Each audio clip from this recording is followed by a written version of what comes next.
नमस्कार दोस्तों, आज यानी 27 दिसंबर 2016 का हमारा प्रीलिम फोकस न्यूज़ एनालिसिस है। उसमें से हम देख लेते हैं कौन कौन सी न्यूज़ इंपॉर्टेंट है। सबसे पहले नज़र डालते हैं, देखिए फ्रंट पेज पर एक न्यूज़ है अरुण जेटली जो हमारे फाइनेंस मिनिस्टर हैं, उनकी स्पीच से रिलेटेड। देखिए हुआ क्या था, यूपीएससी में जो लोग सिलेक्ट हुए थे 2015 में, उनमें से कुछ लोगों को आईआरएस मिला। आईआरएस में भी दो सर्विसेज डिवाइड होती हैं। एक होता है सीबीडीटी, जिन लोगों को 2015 में आईआरएस मिला था। सीबीडीटी मतलब जो डायरेक्ट टैक्स से रिलेटेड है, इनकम टैक्स में आता है, central board of direct tax. तो और दूसरा है आईआरएस में दूसरी सर्विसेज हैं CBEC, central board of excise and custom. इसमें सर्विस टैक्स आता है, कस्टम टैक्स आता है, एक्साइज टैक्स आता है। तो आईआरएस जो है हमारा दो सर्विसेज में डिवाइडेड है। तो अब क्या है, 2015 में जो लोग जिनको ये सीबीसी मिला था, आईआरएस की सीबीसी सर्विस मिली थी, उनकी ट्रेनिंग स्टार्ट हो गई है। तो उनकी ट्रेनिंग को संबोधित करते हुए अरुण जेटली जी ने स्पीच दी और उन्होंने कुछ बातें बोली जो हमने सुबह भी डिस्कस करी थी। तो कौन कौन सी बातें इन्होंने बोली? इन्होंने जो नए ऑफिसर्स को कहा कि देखिए आप में अंदर इंटीग्रिटी होना चाहिए, और कुछ बातें टैक्स से रिलेटेड कही कि कम टैक्स होएगा तो लोग ज़्यादा भरेंगे। जो सुबह मैंने गलत से बोला था, वो लफारे कर बोलता था, गलती से मैंने फिलअप कर बोला था। और उसके बाद में देखिए इन्होंने कहा कि पहले लोग टैक्स नहीं भरते थे बिल्कुल भी। एक कॉमर्शियल स्मार्टनेस माना जाता था इस चीज़ को, यानी अगर आप गवर्नमेंट को टैक्स नहीं दे रहे हो तो इसका मतलब ये नहीं है कि आप अनएथिकल हो। लोगों को पता ही नहीं था कि टैक्स देना एक सिटीजन की ड्यूटी है, पता होता था देखिए, लेकिन कोई सीरियस नहीं लेता था इस चीज़ को। तो जेटली जी ये कहना है कि अब एक तरह से सीरियसनेस आ रही है लोगों के अंदर में। और दूसरी चीज़ ये इंपॉर्टेंट चीज़ तीसरी ये कहते हैं कि ऑफिसर्स को कि हमारा जो मुकाबला है, हमारा जो कंपटीशन है वो डोमेस्टिकली नहीं है।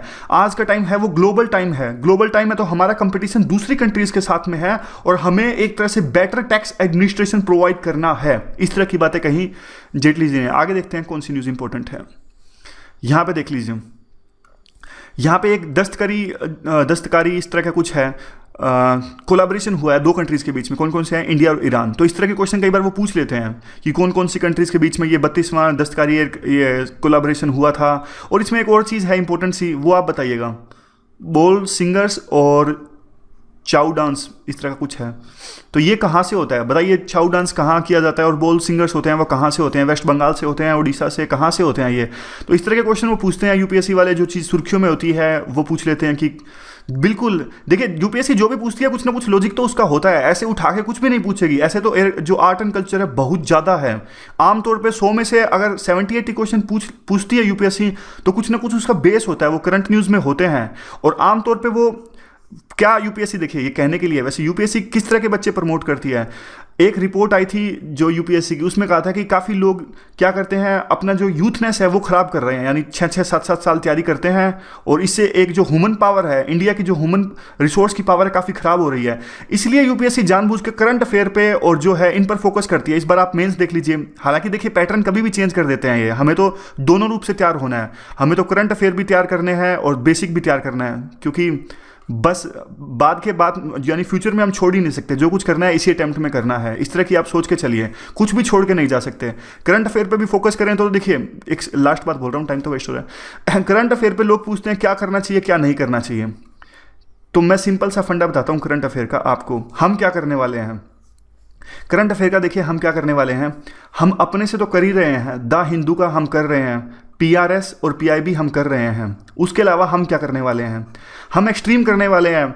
हम सारे के सारे जितने कोचिंग इंस्टीट्यूट्स हैं काफ़ी मेहनत करते हैं, जैसे कि नाम नहीं लेना चाहूँगा, जितने भी बढ़िया बढ़िया कोचिंग इंस्टीट्यूट्स हैं इन सब के नोट्स स्कैन कर लेंगे। जो कुछ भी हमसे छूटेगा हिंदू प्लस में, पीआरएस प्लस में, पीआईबी में जो कुछ भी हमसे छूट जाएगा और बाकी कोचिंग इंस्टीट्यूट्स के नोट्स में होगा तो हम वो सब कवर कर लेंगे। यानी मेरे को नहीं लगता कि हम एक भी क्वेश्चन छोड़ने वाले हैं। बाकी तो देखिए कुछ भी हो सकता है। ठीक है, आगे देखते हैं। आगे वो फार्मर्स से रिलेटेड एक छोटी सी न्यूज़ है कि फार्मर्स जो है नोटबंदी का असर इन पर दिख रहा है। देखिए हुआ क्या है, एक तो इस बार का जो सीज़न था अच्छा था, उससे कि प्रोड्यूस काफ़ी ज़्यादा हुई है। तो उससे होगा क्या, जो पैदावार ज़्यादा हुई है तो डिमांड एंड सप्लाई का रूल लगाइए। जो चीज़ ज़्यादा होती है उसकी, जो चीज़ की एक्सेस में होती है मार्केट में, तो उसके रेट कम हो जाते हैं। तो रेट कम हो गए। एक दूसरा जो डिमोनेटाइजेशन, नोटबंदी के बाद में थोड़ा लोगों के पास में कैश की कमी है तो सब्जियों की डिमांड वैसे भी कम हो गई है। तो ये इन दो फैक्टर के कारण, एक तो देखिए जो प्रोड्यूस अच्छी हुई है, दूसरा नोटबंदी के कारण। तो इन दो चीज़ों के कारण में हुआ क्या है, जो फार्मर्स को जिस रेट पर सब्जियां उगाई गई थी, अब मान लीजिए 6 रुपये लगे 1 किलो सब्जी को उगाने में, वो रेट भी नहीं मिल पा रहे हैं। 4 रुपये में वो सब्जी मिल रही है। मान लीजिए 1 किलो आलू को उगाने में 6 रुपये लगे किसान के, तो अब 4 रुपये में वो मार्केट में बिक रहा है। तो इस तरह से डिमोनेटाइजेशन का असर कहीं ना कहीं दिख रहा है फार्मर्स पर। पोलावरम प्रोजेक्ट काफ़ी इंपॉर्टेंट था, और जब आंध्र प्रदेश का डिवीजन किया गया था 2 पार्ट्स में, तेलंगाना और आंध्र प्रदेश में, तो एक सेंटर ने यह कहा था कि हम आपको पोलावरम प्रोजेक्ट के लिए पैसे देंगे। तो ये देखिए कौन सी रिवर पर है, कई बार ऐसा क्वेश्चन पूछ लेते हैं। आंध्र प्रदेश के अंदर में है, यहाँ के जो वाटर स्टाउड एरियाज है उसके लिए काफ़ी अच्छा ये रहेगा। कौन सी रिवर पर है आप ये इसे बताइएगा। ये देखिए यहाँ पर है, और इसका काफ़ी दूसरे स्टेट्स के साथ भी विवाद था, वो भी हम डिस्कस करेंगे लेकिन अभी नहीं। आगे देखते हैं। अग्नि 5 का तो हमने सुबह एडिटोरियल की वीडियो में डिस्कस किया था कि एक बैलिस्टिक मिसाइल है, और रेंज भी हमने डिस्कस करी थी, काफ़ी कुछ इसके बारे में डिस्कस किया था, तो शायद अभी इसके बारे में डिस्कस करने की जरूरत है नहीं। थोड़ी बहुत चीज़ें इसमें डेटा दिया है, जैसे कि ये इंटरकॉन्टिनेंटल है, मतलब कि अगर इसमें कम वेट डाला जाए, यानी थोड़ा सा अगर न्यूक्लियर जो फ्यूल है वो ऐड किया जाए, तो ये कम से कम 8000 किलोमीटर दूर भी जा सकती है। 8000 किलोमीटर दूर जाएगी तो देखिए जो चाइना के बड़े बड़े सिटीज़ हैं उनको भी अपने रेंज में रख लेगी, यानी वहाँ भी हम हमला कर सकते हैं चाइना के दूर दराज के सिटीज़ में भी, क्योंकि 8000 किलोमीटर तो काफ़ी ज़्यादा हो जाता है। तो ये अब अपने आप में एक बड़ी सफलता है, और सरफेस टू सरफेस ये मिसाइल है। बाकी जो इंपॉर्टेंट फैक्ट्स हमने सुबह डिस्कस किए थे इसके, और ये है देखिए national film fair awards, film fair नहीं, नेशनल फिल्म अवार्ड से रिलेटेड। तो इसमें तो क्वेश्चन यही बनता है कि आप बताइए कि ये नेशनल जो फिल्म अवार्ड्स हैं कौन सी मिनिस्ट्री देती हैं। और बाकी तो इसमें किस तरह का क्वेश्चन बन सकता है, इसमें इस तरह का क्वेश्चन बन सकता है कि दादा साहब फाल्के अवार्ड है वो किसके लिए दिया जाता है। बस यही है, 2 ही क्वेश्चन बनते हैं इसमें ज़्यादा से ज़्यादा, कि वो जो क्वेश्चन पूछते हैं कि किसको मिला किसको नहीं मिला, वो एसएससी वगैरह में ज़्यादा पूछते हैं। यूपीएससी में फोकस हमेशा इंस्टीट्यूशंस पर रहता है, पर्टिकुलर पर्सन पर नहीं होता, और एसएससी वगैरह में बंदों के नाम पूछते हैं, और यही डिफरेंस है यूपीएससी में और एसएससी में। आगे देखते हैं। आगे देखिए चाइना ने क्या, ये तो देखिए 2016 का एक रिकैप दे रखा है कि हमने कौन कौन से फॉरेन गन्स या फिर बंदूकें या फिर फाइटर जेट्स खरीदे। तो ये ज़्यादा डेटा है, इंपॉर्टेंट नहीं है। एक आधे जो इंपॉर्टेंट है, रफाले हमने किससे खरीदे वो अलग से है, इसमें दिए ही नहीं हुए वो, तो ये खबर ज़्यादा इंपॉर्टेंट है नहीं। एक यहाँ पे ये इंपॉर्टेंट है कि अगर जैसे 30 तारीख लास्ट डेट है, 30 तारीख लास्ट डेट है जो हमारे पुराने नोट हैं उनको जमा कराने की, उसके बाद में सरकार एक कानून बनाने की सोच रही है कि 30 तारीख के बाद में जिसके पास भी 5 से ज़्यादा पुराने नोट मिलेंगे, यानी पुराने जो 500 1000 के नोट थे वो किसी के पास में 5 संख्या से ज़्यादा मिलेंगे, यानी 6 मिलेंगे 7 मिलेंगे, तो उन पर कार्रवाई होगी और उन पर फाइन लगेगा। या तो उन पर 50,000 रुपये का फाइन होगा मिनिमम, या फिर उन पर इस तरह के अगर जितनी ज़्यादा नोट मिले, यानी 100 नोट मिल गए तो 95 × 5 टाइम्स इस तरह से कुछ फाइन लगाएंगे वो। तो इस तरह का कानून बनाने की सोच रहे हैं। ऐसा कानून पहले भी बनाया गया था जब 1978 में डिमोनेटाइजेशन किया गया था। तो अगला ये देख लेते हैं। देखिए चाइना जो है 5th जनरेशन एयरक्राफ्ट बना रहा है। चाइना जो है 5th जनरेशन एयरक्राफ्ट बना रहा है जिसका नाम कुछ इस तरह से है F-31 और गायरा लेफ्कोन, इस टाइप से कुछ है। नाम इंपॉर्टेंट नहीं है, जो भी ये बना रहा है बनाने दो, नाम इसका इंपॉर्टेंट नहीं है। बस ये याद रखिए थोड़ा बहुत, ये एयरक्राफ्ट बना रहा है। और वेस्ट की जो मोनोपोली है अभी तक, देखिए जो 5th जनरेशन एयरक्राफ्ट या फिर हाई पावर्ड एयरक्राफ्ट हैं वो बनाए हैं वेस्टर्न कंट्रीज़ ने। यूएस का जो F-35 है वो अभी तक का सबसे ज़्यादा पावरफुल माना जाता है, तो उसके अगेंस्ट में चाइना ने अपना ये एयरक्राफ्ट बनाया है। तो अब हमारा ये इंपॉर्टेंट है कि इंडिया के पास में कौन सा है। इंडिया ने देखिए इंडिजिनस ये बनाया था तेजस लाइट कॉम्बैट एयरक्राफ्ट, लेकिन ये 5th जनरेशन नहीं है, 4th जनरेशन ये है। तो कई बार ऐसे तो सिंपल फैक्ट तो यूपीएससी पूछ लेती है कि Tejas is a 5th generation aircraft, फिर वो नीचे ऑप्शंस देंगे क्या ये स्टेटमेंट सही है गलत है, 1 2 3 आर करेक्ट। तो ये देखिए नीचे देखिए रफाले जो है ये सारे के सारे नीचे वाले 4th जनरेशन है। राफेल जो है फ्रांस का, वो 1986 में आया था फर्स्ट फ्लाइट। हमारे वाला HAL तेजस ये इंडिया का 2001 में, F2JF जो 17 जो है, और ये चाइना ने पाकिस्तान को दिया था शायद। तो इस तरह से ये है, आप थोड़ा सा बस इसमें जनरेशन याद रखिएगा। हमारे वाला तेजस जो है 4th जनरेशन है, और चाइना ने अभी जो बनाया है वो 6th जनरेशन है। तो ये तो देखिए बस वही है, एक स्टेटमेंट दी जो अरुण जेटली, जो हमारे प्राइम मिनिस्टर ने एक स्टेटमेंट दी थी कि जो शेयर मार्केट में पैसा कमाते हैं उन पे टैक्स लगेगा। तो शेयर मार्केट तो आपको पता ही होगा इसी प्रिंसिपल पर काम करता है। अगर उनको इकोनॉमी अच्छी लगती है, उनको लगता है कि इकोनॉमी आगे बढ़ेगी तो उनको फ़ायदा होगा शेयर मार्केट में, तो आगे जाती है। अब जैसे ही प्राइम मिनिस्टर ने ये कहा कि टैक्स लग सकता है, तो एक तरह से जो सेंसेक्स है वो कम होना स्टार्ट हो गया, और जो शेयर मार्केट में ट्रेड करते हैं उनमें एक डर उत्पन्न हो गया, तो वो अपने शेयर्स उन्होंने बेचना स्टार्ट कर दिए। और यहाँ पे जो नीचे न्यूज़ है वो है देखिए जैसे चाइना हमारे अंदर स्टील के प्रोडक्ट्स की एंटी डंपिंग करती है, तो हम उस पर एंटी डंपिंग ड्यूटी लगाते हैं।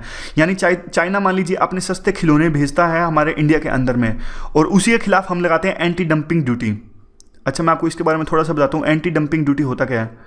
देखिए एंटी डंपिंग ड्यूटी WTO के अंदर यह मान्य है। ये होता क्या है, अगर कोई कंट्री, जैसे अब चाइना के अंदर देखिए कोई खिलौना बना है 100 रुपये का, लेकिन वो इंडिया के अंदर वही खिलौना बेच रही है 75 रुपये का, तो इससे तो यही है ना, साफ साफ वो सब्सिडी दे रहे हैं वहाँ पे अपने खिलौने पे, ताकि वो एक्सपोर्ट बढ़ाएं इंडिया के अंदर में। होगा क्या, देखिए वो इतने सस्ते खिलौने 75 रुपये में, 100 में उनके बन रहे हैं, फिर भी 75 में हमारे देश में बेच रहे हैं। इसका मतलब तो साफ साफ ये है कि पहले वो हमारी मार्केट को खत्म करेंगे।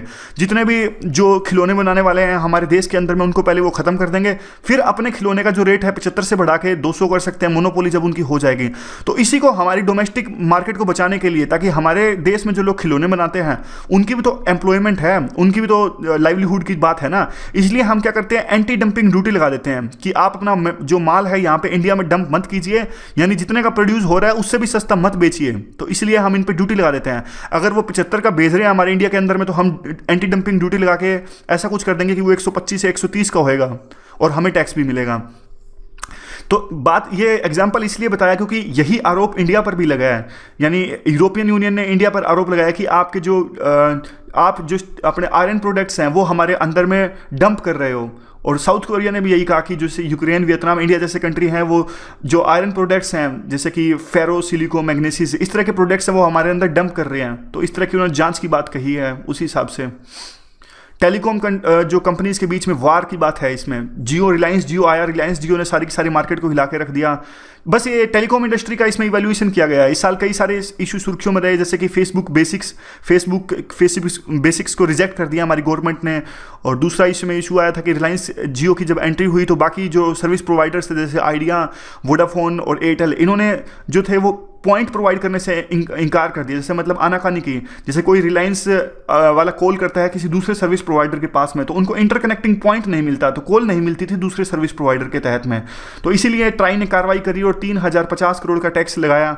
बाद में बाकी कंपनीज ने ट्राई को कहा कि आप रिलायंस का फेवर कर रहे हैं, तो बाद में ये मामला सुलझा लिया गया। तो इस तरह से कोई खास इंपॉर्टेंट नहीं है, मेंस के लिए यूज़ हो सकते हैं।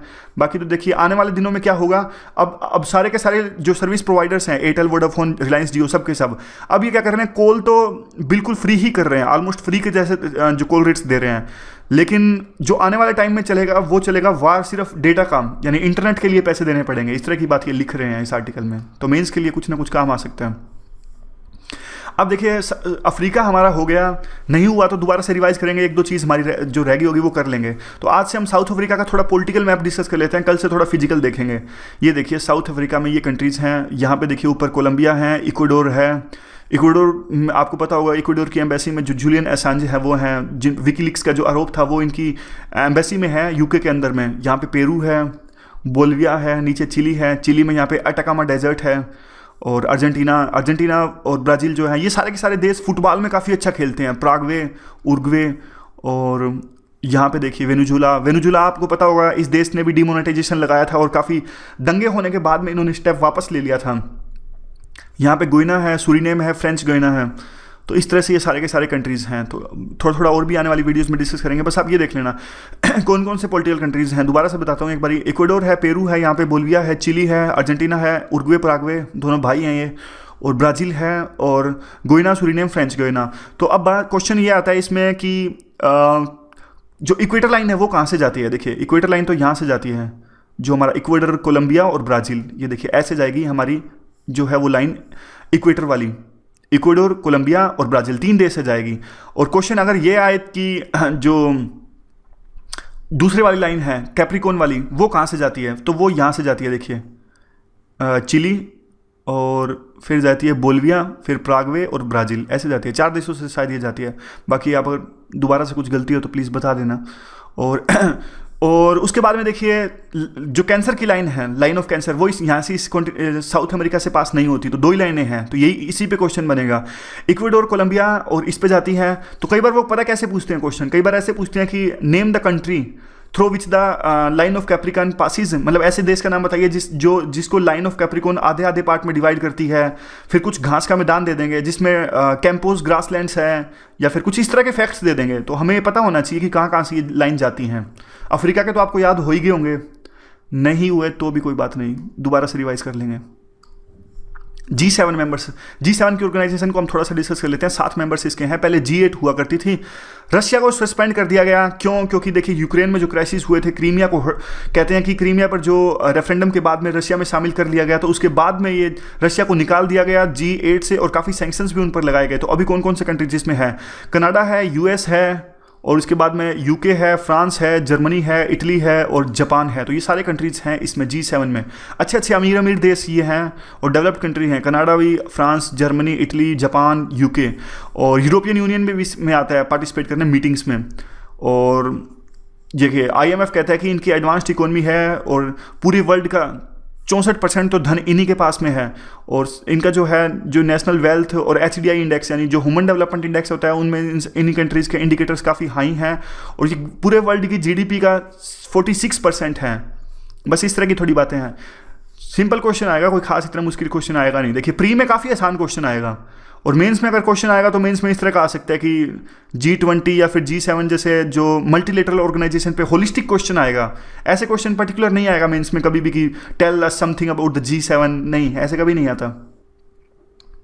दूसरा देख लेते हैं इसके बारे में थोड़ा सा। ये सारे कंट्रीज़ तो हमने डिस्कस कर ही लिए कौन कौन से इसमें कंट्रीज़ हैं। समिट आ सकता है इसमें, कौन कौन से समिट हैं। 2015 का जो समिट हुआ था वो जर्मनी के अंदर, और इस साल का जो मई में हुआ था वो जापान के अंदर हुआ था, और अगले साल का जो समिट होगा 2017 का वो इटली के अंदर होएगा। ये देखिए सिल्सली जो भी आइलैंड का नाम है ये। तो बस यही है, G7 कोई खास ज़्यादा इंपॉर्टेंट है नहीं, फिर भी करने के लिए हमने कवर कर लिया इसको। अब इंटरनेशनल रिलेशन जून की हमारी सीरीज चल रही है। कल हमने जो पॉलिटी डिस्कस करी, आज जून के करंट अफेयर के थोड़े हम ये डिस्कस करते हैं। करंट अफेयर संग्राइल जो है सारे के सारे लिख लिए, 4-5 से जितने हैं। देखिए एक तो है संघाइला जो डायलॉग है, ये किसके लिए होता है? संग्राइला है, स्पेलिंग देख लेना सही है क्या। देखिए ये होता है कि ये जो 28 कंट्रीज एशिया पैसिफिक के 28 देश एक साथ आते हैं और सिंगापुर में ये डायलॉग होता है। सिक्योरिटी आर्किटेक्चर को डिस्कस करते हैं तो हमेशा सिंगापुर में ही होता है। सिंगापुर में एक जगह है संग्राइला, होटल का नाम है, इसीलिए इसका नाम पड़ा है संग्राइला। तो इसमें पूरे के पूरे जो इस रीजन के एशिया पैसिफिक जो कंट्रीज़ हैं वो इसमें पार्टिसिपेट करते हैं और सिक्योरिटी आर्किटेक्चर को डिस्कस करते हैं। ये स्टार्ट किया था 2002 में स्टार्ट किया था, और यूके का एक थिंक टैंक है और सिंगापुर, इन दोनों ने मिलकर ये इसको स्टार्ट किया था। तो देखिए एक और जो फैक्ट है वो याद आ गया, इसी के एवज में रायसेना हिल्स हमने भी एक स्टार्ट किया है। हमारे देश में एक हुआ था रायसेना हिल्स, हमारे शायद प्रेसिडेंट हाउस है यहाँ पे रायसेना हिल्स। तो यहाँ पे क्या है, रायसेना हिल्स में भी हमने अपने सार्क रीजन के, अपने आसपास के एशिया के रीजन को सिक्योरिटी आर्किटेक्चर को डिस्कस करने के लिए डेलिब्रेशंस के लिए हमने भी एक स्टार्ट किया जिसका नाम है रायसेना हिल्स। संग्राइल जो डायलॉग है उसके साथ साथ उसको देख के हमने ये स्टार्ट किया है। तो क्वेश्चन कैसे आएगा? क्वेश्चन इनकी डिटेल्स में नहीं आएगा, क्वेश्चन आएगा सिंपल। वो पूछ लेंगे कि संग्राइला डायलॉग है क्या, 4 ऑप्शंस देंगे कि ये न्यूक्लियर एनर्जी से रिलेटेड है, एनवायरमेंटल से रिलेटेड है। तो हमें पता होना चाहिए कि ये एशिया पैसिफिक के सिक्योरिटी से रिलेटेड है, एक समिट होता है। और वो हमें ये भी पता होना चाहिए कि रायसेना हिल्स जो है वो हमने इसको स्टार्ट किया और हमारे रीजन के रिलेटेड यानी एशिया की सिक्योरिटी से रिलेटेड एक समिट होता है, उससे रिलेटेड ये है। दूसरा जो हेग कोड ऑफ कंडक्ट है, ये क्या होता है? देखिए हमने Hague code of conduct join किया था जून के अंदर में, इसलिए इंपॉर्टेंट हो जाता है। ये बैलिस्टिक मिसाइल के प्रोलिफरेशन को रोकने के लिए है, यानी बैलिस्टिक मिसाइल है वो किसी गलत हाथों में ना पड़ जाए, आतंकवादियों के हाथ में ना पड़ जाए, किसी रोग कंट्री जैसे कि ये लोग जैसे कि नॉर्थ कोरिया और जो पूरे वर्ल्ड के सिक्योरिटी आर्किटेक्चर को नहीं मानते उनके हाथों में ना पड़ जाए। उसके प्रोलिफरेशन को रोकने के लिए हमने ज्वाइन किया और इसीलिए बस ये क्वेश्चन आएगा तो ऐसे ही आएगा कि हेग कोड ऑफ कंडक्ट होता क्या है, तो हमें ये पता होना चाहिए कि बैलिस्टिक मिसाइल से रिलेटेड है। दूसरा क्वेश्चन ये बन सकता है क्या इंडिया इसका मेंबर है क्या नहीं है, तो डेफिनेटली इसका मेंबर है। तीसरा क्वेश्चन ये बन सकता है कि क्या पाकिस्तान, चाइना वगैरह हैं वो इसके मेंबर हैं क्या नहीं है, नहीं है। पाकिस्तान, चाइना, ईरान और इजराइल ये चारों देश इसके मेंबर नहीं हैं। तो 3 ही क्वेश्चन इस पर बन सकते हैं।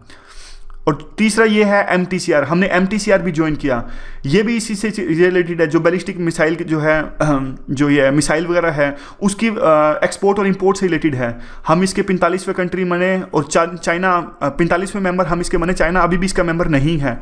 तो इसका फ़ायदा देखिए हमें काफ़ी होंगे। इसका फ़ायदा ये होगा कि हमें कोई भी टेक्नोलॉजी ट्रांसफ़र करने में आसानी होगी। जैसे हम रसिया और हम मिलकर एक ब्रह्मोस मिसाइल बनाते हैं, देखिए उस ब्रह्मोस मिसाइल को हमें अगर एक्सपोर्ट करना है तो फिर हमें अब छूट मिल जाएगी, या फिर हमें कोई भी और भी टेक्नोलॉजी मिसाइल से रिलेटेड किसी दूसरे देश से लेनी है तो भी हमें आसानी होएगी। तो हमें इसके काफ़ी सारे फायदे होंगे MTCR के। MTCR में जुड़ने के बाद में उम्मीद की जा रही है कि हमें जो NSG है उसकी मेंबरशिप भी मिल सकती है, और जो NPT हमने साइन नहीं की, नॉन प्रोलिफरेशन ट्रीटी 1968, उसमें भी अब हमें छूट मिलेगी। यानी जो अभी क्या है, हम पे काफ़ी सारे रिस्ट्रिक्शंस हैं अभी कि आप कोई भी देश हमें न्यूक्लियर टेक्नोलॉजी जो यूरेनियम है वो ट्रांसफ़र नहीं कर सकता है, फिर एक्सपोर्ट नहीं कर सकता। क्यों? क्योंकि हमने अभी एनपीटी साइन नहीं की। तो कम से कम ये अच्छी शुरुआत है एमटीसीआर में हमें साइन करना। और कौन कौन से हैं इसमें? एनएसजी है और वासेनार अरेंजमेंट है, ऑस्ट्रेलियन ग्रुप है। एनएसजी आपको पता होगा कि न्यूक्लियर फ्यूल से रिलेटेड है, और बाकी जो हैं वो भी आपको पता होगा, ऑस्ट्रेलियन ग्रुप। और जो वासेनार अरेंजमेंट है वो केमिकल और बायोलॉजिकल वेपन से रिलेटेड है, और दूसरा जो ऑस्ट्रेलियन है वो ड्यूल यूज से रिलेटेड है।